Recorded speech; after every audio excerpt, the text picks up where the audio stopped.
Okay, Larry, what do we have here? What we have, Dave, is a 1913 Fire Chief's car. I've had this car for about 10 years, and it's, as far as I know, very much original 1913.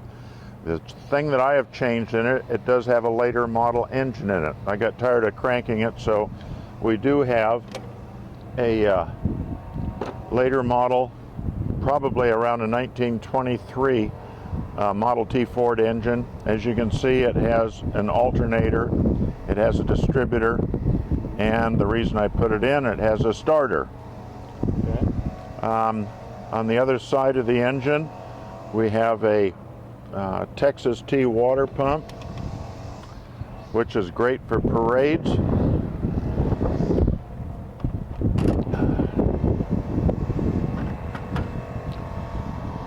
Has the aluminum head, and this engine was rebuilt by the tin shed Larry Blair. I don't know how many years ago, but it can't have more than 300 or 400 miles on it since it was rebuilt. This is the original engine that came with the car.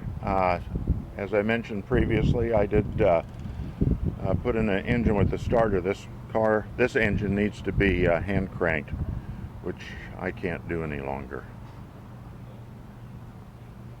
But it goes with the purchase, whoever wins the car. That is correct. So you got two engines for the price of one. Super. Great.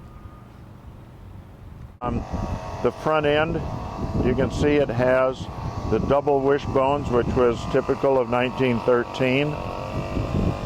It has buffalo wire wheels from Buffalo, New York. They're 30 by 3.5 all the way around. And you located this where now? I bought it from a fella in Georgia. This is real gold leaf here. Well, that would be fun if it was real gold, but it's brass. It is brass. Yes. This is brass? No, the gold leaf is on the in the painting. Yeah. Yes. Yeah, that's what I meant. I thought you meant the light. No. Or a gold bell. Yeah. What else we Now got? I have changed it because of the starter, that we have a solenoid start. We have a temperature gauge. I don't like any car without a temperature gauge, and of course the amp meter. This originally held the coils, and it can be put back to a stock configuration if you desire to do so. Okay. We have the fireman's axe. How cool is that?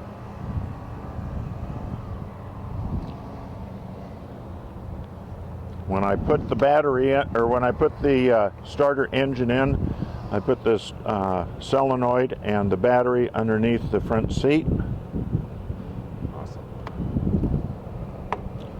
Gas tank and storage tank to keep the helmets and any other firefighting equipment that's needed. And those are for your grandkids when you can take them in the parade? Well, this car has been in the museum for about 6 years, and when the children would come in, I'd put the fireman's hat on them, and so the parents could take pictures of them. Awesome.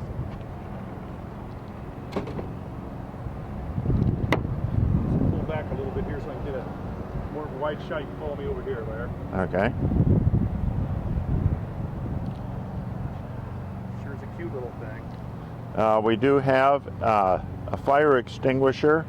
Originally had carbon tetrachloride in it for the firefighting, but I've got rid of that, so the tank is empty. Wow. And then this siren. We do have a siren. Obviously it's hand cranked, it's not electric, but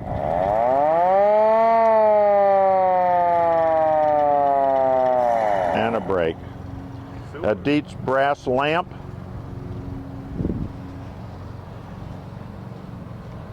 And it's just a fun little fire chief's car. I don't know if I pointed out the headlights are the carbide type lights. They have the burner in it.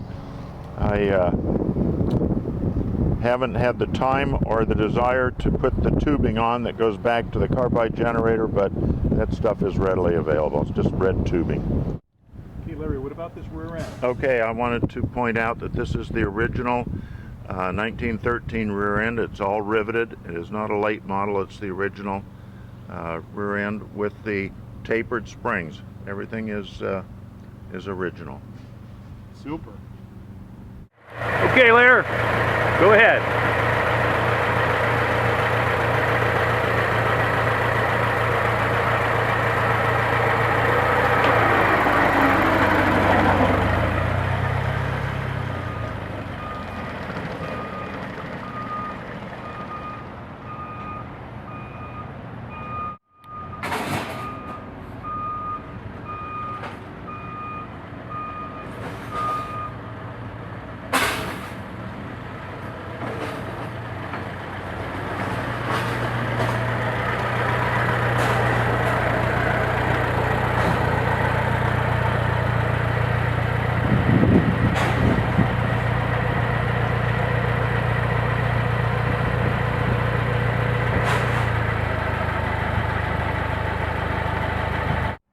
Well, my name is Dave Henry, and if you care to give me a call and make an offer on this nice little Fire Chief car, Model T, I'd sure appreciate it.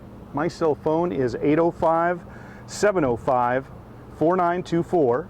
That's 805-705-4924. And please visit my website, which is spokemotors.com. That's spoke, S-P-O-K-E, motors.com. Thank you very much for tuning in.